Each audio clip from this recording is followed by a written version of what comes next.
सभी पाठक भैया बहनों को नमस्कार। भैया बहनों, आज हम कक्षा 12 हिंदी विषय के अंतर्गत संस्कृत दिग्दर्शिका के महामना मालवीय पाठ का हिंदी अनुवाद समझेंगे। तो आइए समझते हैं। महामना मालवीय। महामना मालवीय जी के विषय में यहाँ बताया गया है। महामनस्विना मदन मोहन मालवीयस्य जन्म प्रयागे प्रतिष्ठित परिवारे अभवत्। महामनस्वी, महामन वाले, महामना मदन मोहन मालवीय का ष्य षष्ठी विभक्ति एक वचन जिसका चिन्ह है का के की रा रे री। तो महामना मदन मोहन मालवीय जी का जन्म प्रयागे, प्रयाग में सप्तमी विभक्ति एक वचन, प्रयाग में प्रतिष्ठित परिवार, एक प्रतिष्ठित सम्मानित परिवार में अभवत हुआ था।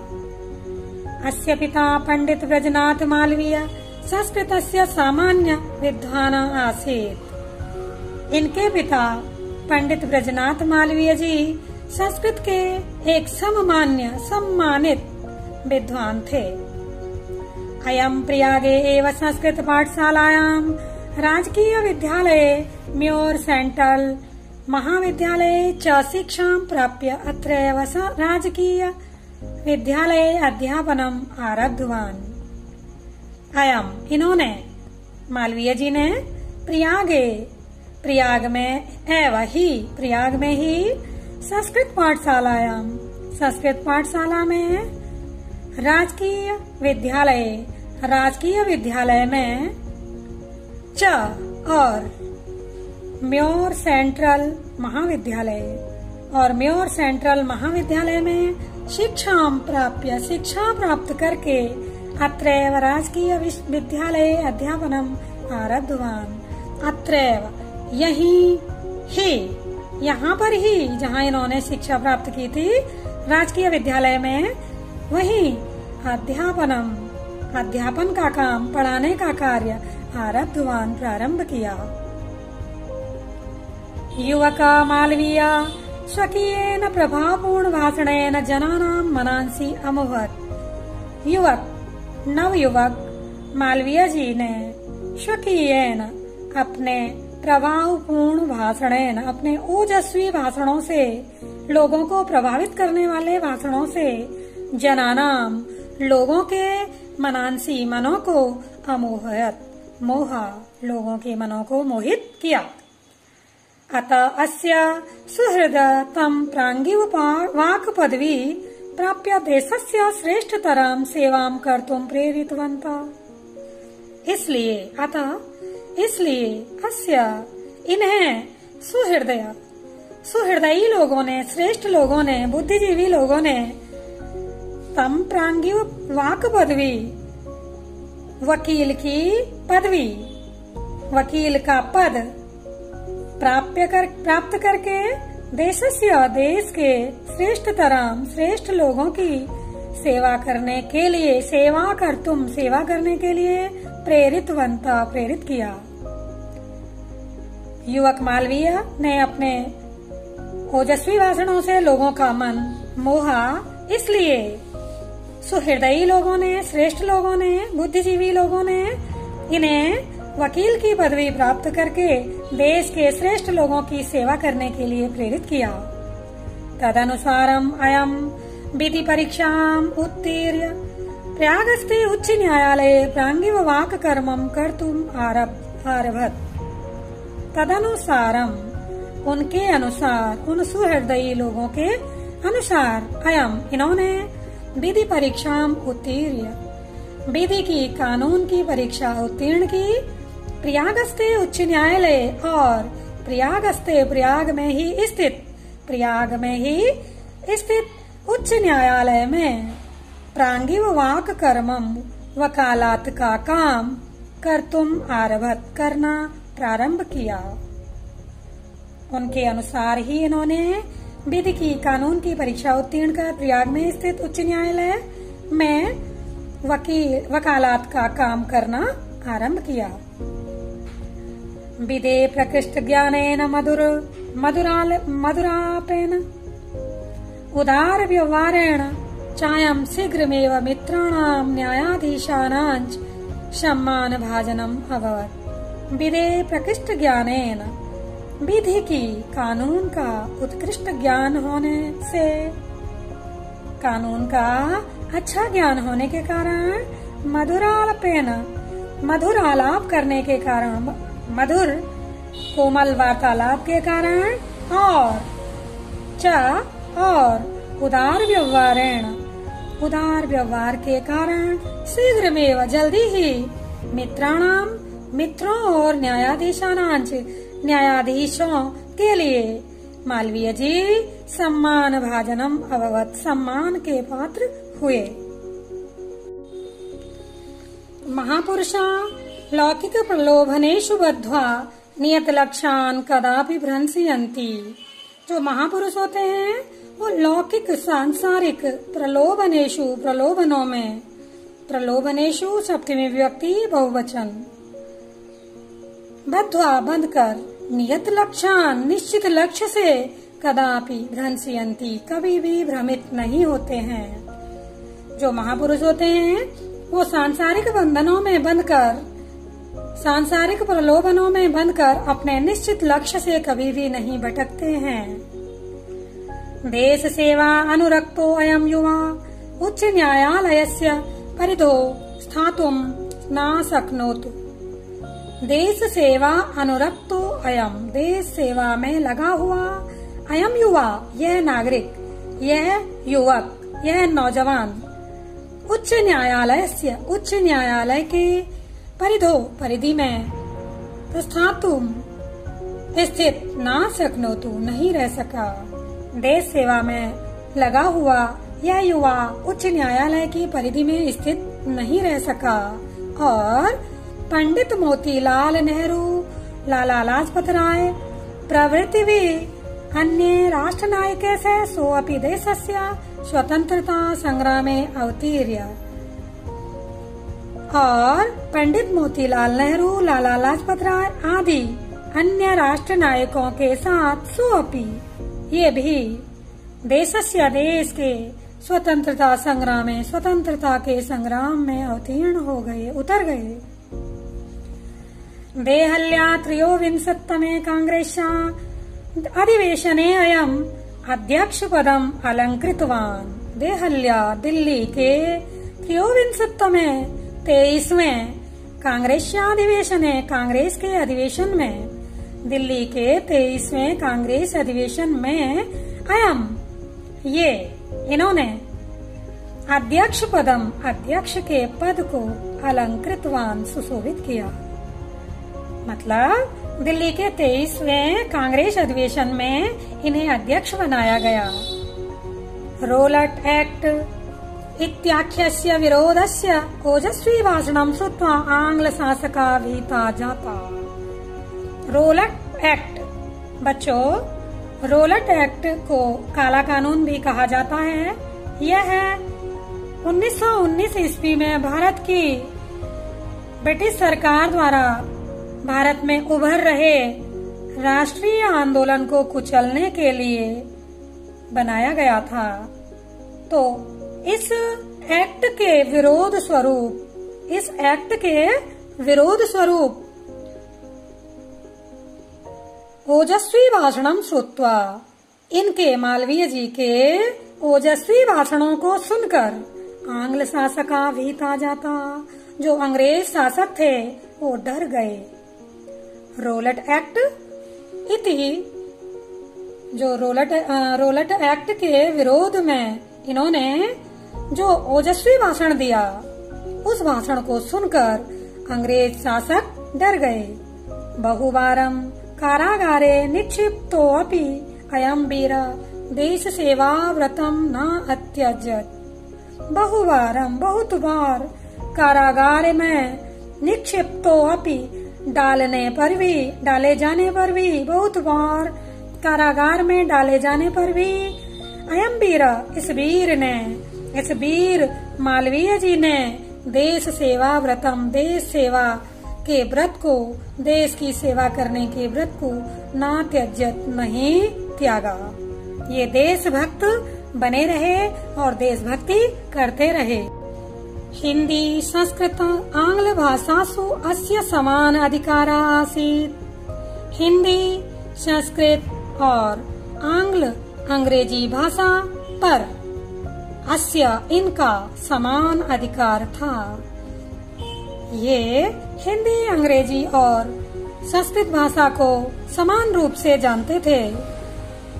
हिंदी हिंदू हिंदुस्थानानाम उत्थानाय, हिंदी हिंदुत्व और हिंदुस्तान के उत्थान के लिए इन्होंने हिंदी हिंदुत्व और हिंदुस्तान के उत्थान के लिए अयम निरंतरम प्रयत्नम अकरोत्, इन्होंने निरंतर प्रयत्न किया। हिंदी भाषा के लिए, हिंदुओं के लिए और हिंदुस्तान के उत्थान के लिए इन्होंने लगातार प्रयत्न किए। शिक्षयेव देशे समाजे च नवीन प्रकाशम उदेति, अतः श्री मालवीय वाराणस्यां काशी विश्वविद्यालयस्य संस्थापनम अकरोत्। शिक्षा एव, शिक्षा से ही, शिक्षा एव, शिक्षा से ही, देशे, देश च और समाजे, समाज का, शिक्षा से ही देश और समाज का, समाजे, समाज में सप्तमी विभक्ति एक वचन, में पेपर जिसका कारक चिन्ह है, तो शिक्षा से ही समाज में, देश में और समाज में नवीन प्रकाशम उदेति, नए प्रकाश का उदय हो सकता है। अतः इसलिए श्री मालवीय जी ने वाराणस्याम, वाराणसी में काशी विश्वविद्यालयस्य संस्थापनम अकरोत्, वाराणसी में काशी विश्वविद्यालय की स्थापना की। अस्य निर्माणाय अयम जनानां धनम अयाचत, जनाश्च महत्यस्मिन् ज्ञानयज्ञे प्रभुतं धनस्मे प्रयच्छन्।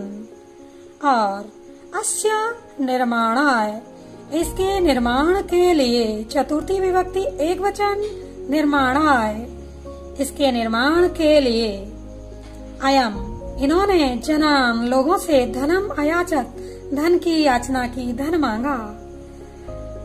च और जनाश, लोगों ने भी, महत्य अस्मिन ज्ञान यज्ञ, इस अस्मिन, इस महत्य, महत्वपूर्ण ज्ञान यज्ञ में, लोगों ने भी इस महत्वपूर्ण ज्ञान यज्ञ में प्रभुतम धन उसमें प्रयच्छन, बहुत सारा धन इनको दिया। तेन निर्मितो अयम विशाल विश्वविद्यालय भारतीयानां दानशीलताया श्री मालवीयस्य यशसा च प्रतिमूर्तिरिव विभाति। तेन निर्मितो अयम, उस दान से जो लोगों ने इनको दिया था, उस दान से निर्मितो अयम, बना हुआ ये विशाल विश्वविद्यालय भारतीयानाम, भारतीयों की दानशीलताया, दानशीलता और श्री मालवीय जी के यश की प्रतिमूर्ति ही सुशोभित होता है। उस दान से निर्मित ये विशाल विश्वविद्यालय भारतीयों की दानशीलता और श्री मालवीय जी की यश की प्रतिमूर्ति ही सुशोभित होता है। साधारण स्थिति को अपि जना महतोत्साहेन मनस्वीतया पौरुषेण च असाधारणमपि कार्यं कर्तुं क्षमा इत्या अदर्शयत् मनीषी मूर्धन्य मालवीयः। साधारण स्थिति को अपि, साधारण स्थिति वाला कोई भी जन, कोई भी व्यक्ति, साधारण स्थिति वाला कोई भी व्यक्ति, मैं तो उत्साहेन, महान उत्साह से, मनस्वीतया, विचारों से और पुरुषार्थ से, पौरुषेण, पुरुषार्थ से, असाधारणमपि, असाधारण से असाधारण, कार्यमपि, कार्य को भी, कर्तुं क्षमा, करने में सक्षम है, इति आदर्शयत, ये दिखा दिया मनीषी मूर्धन्य मालवीय जी ने, विद्वानों में श्रेष्ठ श्री मालवीय जी ने। लेखक कहते हैं साधारण स्थिति वाला कोई भी व्यक्ति महान उत्साह, उत्तम विचारों और पुरुषार्थ से असाधारण कार्य को करने में सक्षम है, ऐसा दिखा दिया है विद्वानों में श्रेष्ठ श्री मालवीय जी ने। एतत् अर्थमेव जनायं महामना इत्युपाधिना अविधातुम् आरब्धवन्तः। इसीलिए एतत् अर्थमेव, इसीलिए ही, एतत् अर्थ एवं, इसीलिए ही जना अयम, लोगों ने इन्हें महामना इति उपाधिना, इस उपाधि से पुकारना, संबोधित करना आरंभ कर दिया था। इसीलिए लोगों ने इन्हें महामना की उपाधि से संबोधित करना प्रारंभ कर दिया था। महामना विद्वान, वक्ता, धार्मिको, नेता, पटु, पत्रकारश्चासी। महामना मदन मोहन मालवीय जी विद्वान वक्ता, एक विद्वान वक्ता थे, धार्मिक नेता थे और चतुर पत्रकार थे। महामना मालवीय जी विद्वान वक्ता थे, धार्मिक नेता और चतुर पत्रकार थे। परमस्य सर्वोच्च गुण जन सेवेव आसीत्, परंतु इनकी सर्वोच्च गुण, इनके जो सर्वोच्च गुण थे, सर्वश्रेष्ठ गुण थे, जन सेवेव आसीत्, जनता की सेवा के लिए ही थे। महामना विद्वान वक्ता, धार्मिक नेता और चतुर पत्रकार थे, परंतु इनके ये सर्वोच्च गुण जनता की सेवा के लिए ही थे। यत्र कुत्रापि अयम जनान दुखितान पीड्यमानाश्च पश्यत्, तत्रैव स शीघ्रमेव उपस्थिता सर्वेदं सहायं च अकरोत्। यत्र कुत्रापि, यहाँ कहीं पर भी, यहाँ कहीं भी, अयम ये जनान लोगों को, दुखितान दुखित, पीड्यमानाश्च पश्यत् पीड़ित देखते थे। यहाँ कहीं पर भी ये लोगों को दुखी और पीड़ित देखते थे। तत्र वहीं सा शीघ्रमेव, जल्दी से जल्दी उपस्थित हो जाते थे और सर्वविधम सहायंच अकरोत्, और सब प्रकार से उन दुखी और पीड़ित लोगों की सहायता करते थे। प्राणी सेवा अस्य स्वभाव आसीत्, प्राणियों की सेवा करना इनका स्वभाव एवं ही था। श्री मालवीय जी यहाँ कहीं पर भी लोगों को दुखी पीड़ित देखते थे, शीघ्र से शीघ्र वहाँ उपस्थित होकर सभी प्रकार से उनकी सेवा करते थे। प्राणी सेवा, प्राणियों की सेवा करना इनका स्वभाव ही था। अद्य अस्माकं मध्ये अनुपस्थितो अपि महामना मालवीय स्वयशसो अमूर्त रूपेण प्रकाशं वितरन् अंधे तमसि निमग्नान् जनान् सन्मार्गं दर्शयन् स्थाने स्थाने जने जने उपस्थिता एव। अद्य आज, अस्माकं हम सबके मध्य, अनुपस्थितो अपि अनुपस्थित होने पर भी, आज हम सबके मध्य अनुपस्थित होने पर भी महामना मालवीय जी स्वयशसो, अपने यश से ही, अमूर्त रूप से, प्रकाशम वितरण, अपने ज्ञान का प्रकाश बिखेरते हुए, अंधे तमसी, गहरे अंधकार में निमग्नान, डूबे हुए जनान लोगों को, अज्ञानता रूपी गहरे अंधकार में डूबे हुए लोगों को सन्मार्गम दर्शयन, सदमार्ग दिखाने के लिए स्थान स्थान पर जने जने, व्यक्ति व्यक्ति में ही उपस्थित हैं। इनके विषय में कहा गया है, जयंती ते महाभागा जन सेवा परायणा, जरा मृत्यु भयं नास्ति येषां कीर्ति तनु क्वचित्। जयंती ते महाभागा जन सेवा परायणा। उन महापुरुषों की हमेशा जय जयकार होती है। उन महापुरुषों की हमेशा जय जयकार होती है जो जन सेवा में लगे रहते हैं, जो लोगों के कल्याण करने में लगे रहते हैं। जरा मृत्यु भयम नास्ति येषाम कीर्ति तनो क्वचित। उनके कीर्ति तनो, उनके यश रूपी शरीर को, उनके यश रूपी शरीर को क्वचित कभी भी जरा मृत्यु भयम नास्ति, बुढ़ापे और मृत्यु का भय नहीं रहता, क्योंकि वे तो अमर हो जाते हैं। ये अक्सर परीक्षा में पूछा जाता है, तो बच्चों इस पर विशेष ध्यान दीजिएगा, इसके अर्थ को ढंग से समझिएगा। उन महापुरुषों की हमेशा जय जयकार हो जो लोग कल्याण में लगे रहते हैं। उनके यश रूपी शरीर को कभी भी बुढ़ापे और मृत्यु का भय नहीं रहता है।